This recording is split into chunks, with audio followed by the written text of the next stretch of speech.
এই যে সাজিয়ে গুছিয়ে শাক দিয়ে, এখানে পাট শাক আছে, পাঁপড় ভাজা আছে, কুমড়ো ভাজা, বেগুন ভাজা, ডিম ভাজা, সব কিছু সাজিয়ে গুছিয়ে নিয়ে এসেছি এখন ভাত খাওয়াতে। এখন বলছে আমি ভাত খাবো না, শুধু অমলেট খাবো।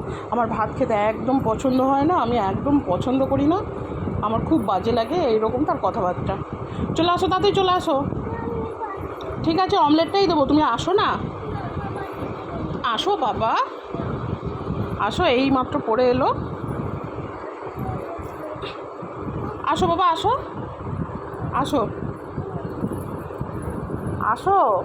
এক্ষুনি লাফিয়ে উঠেছে, অমলেট করেছি ওর জন্য, অমলেট করছিলাম, যে বলছে তুমি অমলেট করছো আমার জন্য, মানে অমলেট মানে যে এমন করছিল যেন ও কত খায়, মানে খেয়ে একেবারে আমাকে উদ্ধার করে দেয়, উদ্ধার।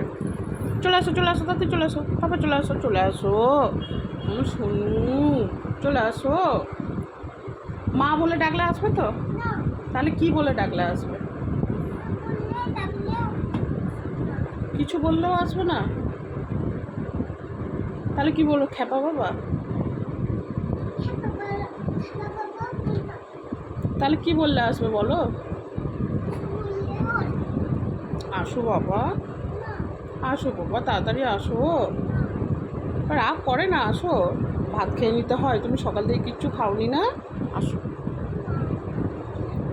আসো, আসো, তাড়াতাড়ি ভাত খেয়ে নেবে, আসো, দেখো।